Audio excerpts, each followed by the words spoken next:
Alright, now we're going to go ahead and go over the Time Clock Central. On the Time Clock Central, we're going to go ahead and show you how your technician's going to clock on and off of the jobs. But more important, the technician's going to need to clock in to Time Clock Central. So I'm going to select Andy Yates. And Andy is a body man, which I have him already set up as default as an hourly technician and a body man. So the first thing Andy's going to do in the morning is he's going to come in and he's going to start his shift.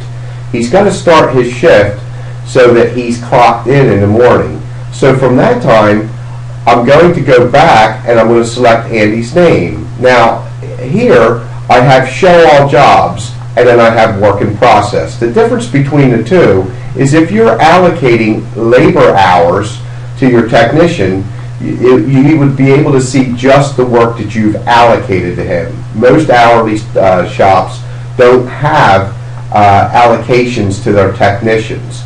So in this being said, I'm going to go ahead and I'm going to look under ROs. So we have a check mark in the box under all ROs. So at this time, I'm going to hit Show Jobs. Now, if you have the technician's password, this is the box that will come up and they'll put their password in. I don't have Andy set up with a password, so all I do is hit OK.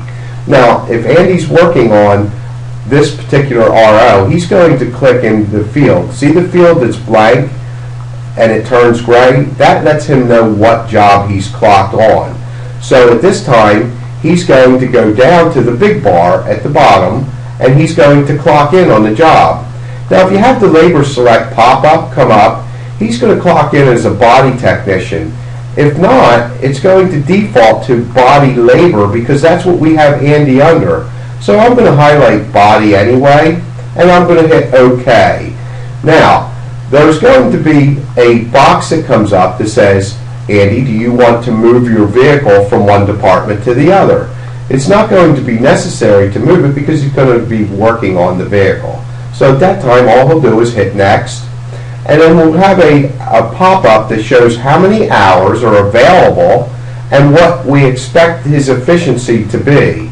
It'll tell him who is clocked on, and it'll give him clocked by others, the amount of time that's been on that. So this gives us an opportunity to see what our efficiency is, and Andy can understand more about what you expect. So at that time, he'll hit OK, and Andy's clocked on that particular vehicle.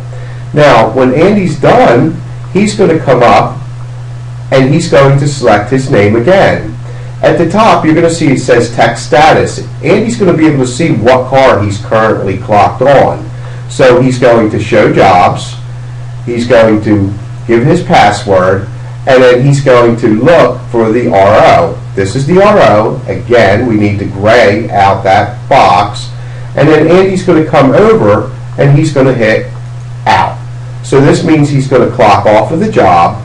If he needs to move the vehicle from one department to the other, all he'll do is drag and drop the vehicle. At this time, I'm going to go to Next, and that will conclude how Andy's going to clock on and clock off of his repair. At this time, he'll just reset technician so that the next tech will be available. Thank you. Bye-bye.